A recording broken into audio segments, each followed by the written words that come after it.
Hello everybody. Today we're going to talk just briefly about what paper you might use for colored pencil. I would like to start by saying it really is down to individual choice and decision. There is no right or wrong paper.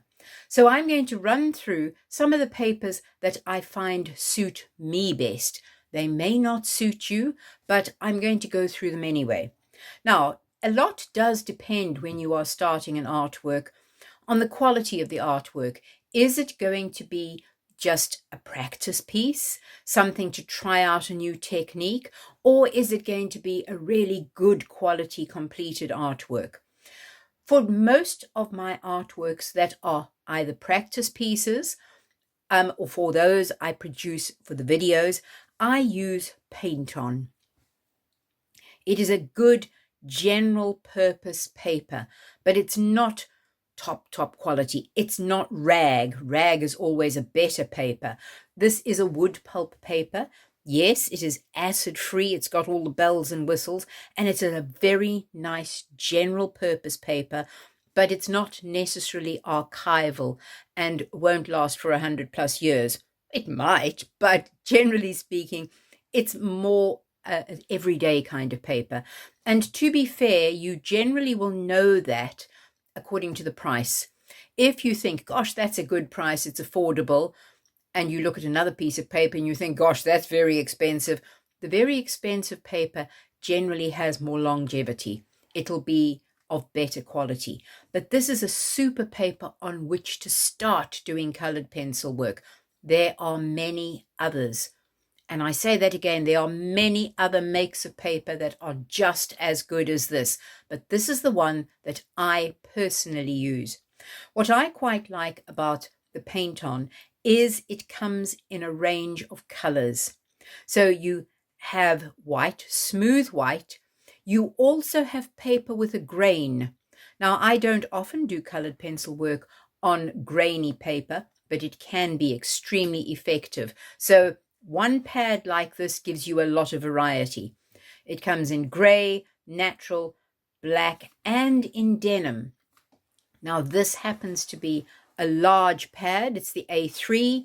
I find that more practical. I then can cut it in half, but that's up to you.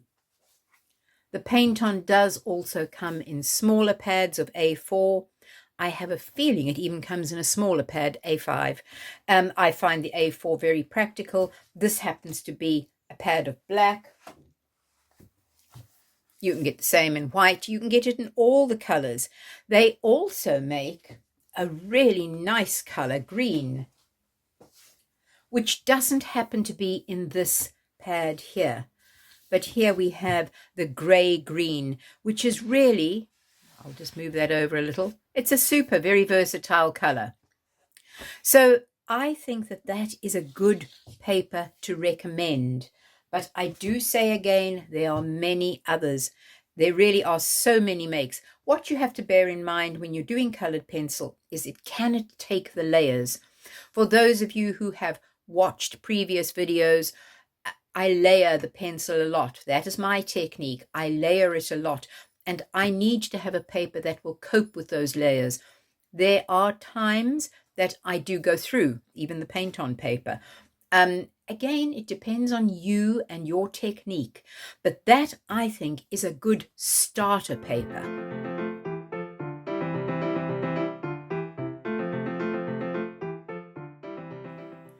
Now, if you want to progress on a bit and you're doing particularly good quality work and you would like it to last for a long time, you are then going to end up working, if you want white paper, on a hot pressed watercolor paper. 100% cotton. So straight away we're thinking more expensive, better quality. It's going to last for longer. But not everything is even because there's lots of different hot pressed cotton papers and not all of them suit everybody. So I have a range here of papers that I do work on, sometimes more successful than others. What happens with a hot press paper is there is a sizing within it, And sometimes that size comes to the surface when you are working with colored pencil and makes horrible clumpy marks. So it is quite a challenge finding a hot pressed watercolor paper that suits you. However, this is one that I have used along with this and many others. To be fair, I don't always find a hot pressed watercolor paper that suits me, but you've got to try them to see what you think. Now, I also use, before we move on to the other bits and pieces, I also use Bristol board. Sorry, these are large pads because I always find the A3 is more practical. And I personally really like the Winsor & Newton Bristol board. It is, as it says, extra smooth. So it can be a little frustrating if you're doing a lot of layering because it can start to slide around. However, if you're doing a very fine, small, detailed bird, for example, it's fabulous because it is extra smooth. It's quite a hard surface and you get a lot of detail. Many colored pencil artists really enjoy working on the Bristol board. But again, not all Bristol boards are the same. Some are very smooth, really, really smooth. And because of that, very frustrating. You cannot get the layers on. I find this gives me, personally, a happy medium. It's very smooth, extra smooth, but it still has enough grip to allow me to layer the color on well. So that is another paper that I use and is better quality than my original starter paper.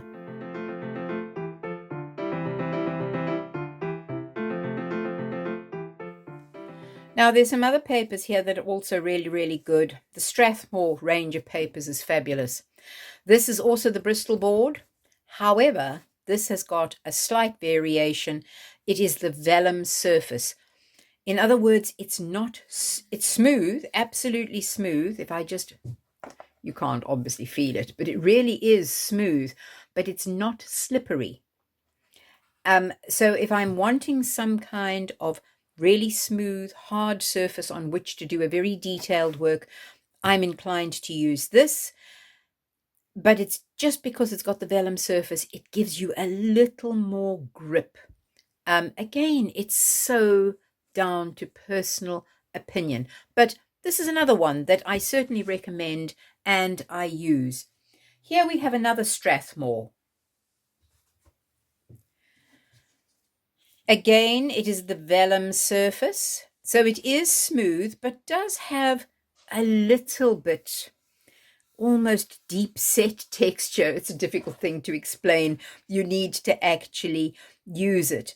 But it really is another very nice paper.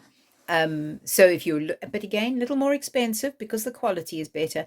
If you are looking for another really nice paper on which to work, again, the Strathmore make, it's an option.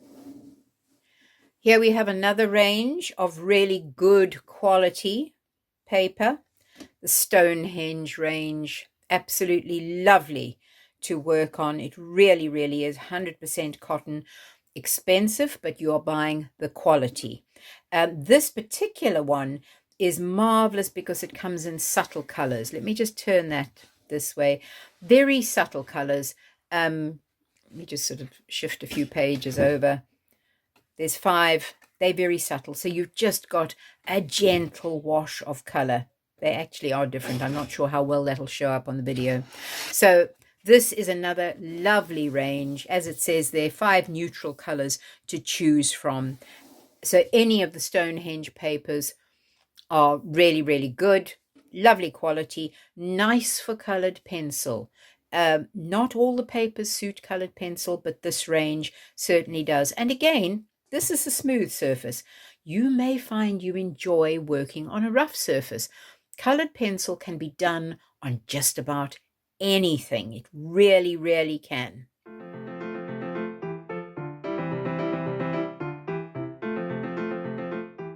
Now we go on to some of the slightly more unusual surfaces for colored pencil. You can use mount board. This is a piece of mount board. The only thing you have to consider, that's the back of it, when you are using mount board is the front, which is the colored part, is not necessarily acid free. It may be on some, but on your just general mount board, the front is not necessarily acid free and often will fade. The back of the mount board is generally acid free, because that is the bit that is would normally rest against your artwork if you were using it as a mount board. So if you were to be drawing, you can work on the back. And as I say, if you get a good quality mount board that has not got a horrible core, often mount board, again, cheaper mount board, has a really cheap core, and it yellows and it discolors, and in other words, it gathers acid, which is going to destroy your artwork long term. But if you get a really good quality acid-free mount board, then the back of it is lovely to work on. It's very hard. You're not going to make a hole through it. So it's worth considering. You may enjoy working on it. Now, another thing that's a little different is an acrylic pad. It has a texture, and it has a very fine sort of canvasy type texture, and that is very nice for colored pencil. You have to adjust your working style slightly. You can't necessarily do the techniques that are used often on smooth paper, but it's lovely. You get a really nice, slightly textured look. So an acrylic pad is also a good option. You can, whilst we're talking about texture, you can actually work directly on a canvas. Not a problem at all with colored pencil. There are just so many surfaces that you can use. And I have done a number on canvas. And it's fabulous. It really is. So really, the best thing, try all these different surfaces and see what suits you as an artist best. Now, we'll move on to some of the pastel papers, because pastel papers are also very suitable for colored pencil. I quite often use this, Canson, Mi-Tinte. I don't know if that's the way to say it, but that's how I say it. I don't use the Mi-Tinte Touch, which has another surface put over the top and is a little too rough, in my opinion, for colored pencil, but you may like it. This is just the ordinary pastel paper that comes in a range of colors, and because of that is quite versatile. It comes in, I think there's about 20 or so different colors, and it can be really lovely for colored pencil, even the darker shades or the lighter shades, and as I say, comes in about 20 different colors. There is a smooth side and a slightly more textured side. I personally don't use the textured side, preferring the smooth side, but some people prefer the textured side. It's not right nor wrong, it's just your personal preference. But this is a very nice paper on which to work. It's got a lot of rag in it, if not pure rag, I'm not quite sure, but it really is a super paper. Quite thin compared to some papers that I use, but it's amazingly tough. I have not yet made a hole through the Canson, so it's really a nice surface. Another surface that I love for colored pencil is pastel matte. Now, it's an amazing surface. It's got, I'm not quite sure what it is, cork or cellulose or something that has been silk screened or coated on the front of the piece of paper. This happens to be the white pad, but it comes in a number of different colors as well. It's very grippy, but it's not particularly rough, which I know sounds a bit contradictory, but that is the only way I can think of how to describe it. It's very grippy, so it means you can layer and layer and layer and layer again, but it's not very rough. You don't get a huge amount of texture.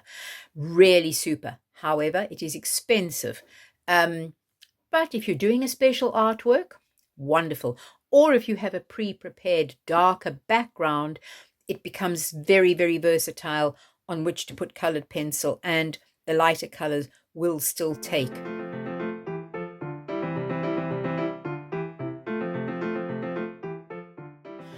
Now we're going to move on to some more surfaces that you can work with colored pencil. Here we have a piece of plywood, ordinary old plywood. and it is a wonderful surface on which to do colored pencil. If you buy it, you may need to just very lightly sand it. You don't have to, but you may need to because some of the plywood's a little rough. So a quick sanding with a bit of steel wool or something like that just to smooth it down. But it is a wonderful surface on which to do colored pencil.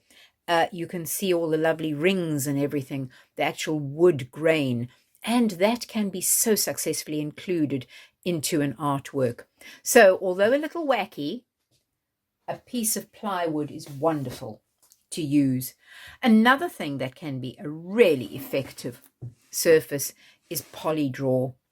Polydraw is basically a plastic. It's sort of a polymer plastic. It's thin, looks like tracing paper, but it won't tear. And that's how you know it's not tracing paper, it's polydraw. And it's fabulous to work on. You need the one that is sort of frosted on both sides, double matte. In other words, it's matte on the front as well as matte on the back, because that means it's very smooth and consequently you may not get quite as many layers on. But if it's double matte, it means you can work on the back as well. So you might put all your color, etc., on the foreground and you put the tonal values at the back. Really effective paper. Well, no, not paper. It's a polymer drafting film. It's what the architects used to use, I gather, before computers and so on and so forth. But really, really good. It tells you a little bit here. It's virtually unterrible, will not yellow or age. It accepts all sorts of mediums, but is really nice for colored pencil as well. Well, I hope this short video has given you some ideas as to what paper you may or may not want to use for your colored pencil work. Bear in mind what I said at the very beginning. It is personal choice. It all depends on your style of working, whether you are very heavy-handed or whether you work more delicately. It really is individual. But I do recommend trying out different surfaces. Many art companies online will send out trial packs of different paper. Do get some of those trial packs of the different paper so that you're not buying a huge amount in, but it gives you the option of trying the different surfaces. Don't back away from anything because anything goes. Your only consideration, in my opinion, and it's only my opinion, is the quality of work you are producing. If you are producing really good work that you know you may like to sell for a big price, do make sure that your paper is archival and good quality so that any person who buys your work knows they have an artwork that will last for many, many years. If you work on cheaper paper, whilst it may last, you can't guarantee it. Being a cheaper, slightly more affordable paper, it's not designed to be archival and last for the next 300 odd years. But really, it is up to you. Try all the different surfaces and see which paper you prefer.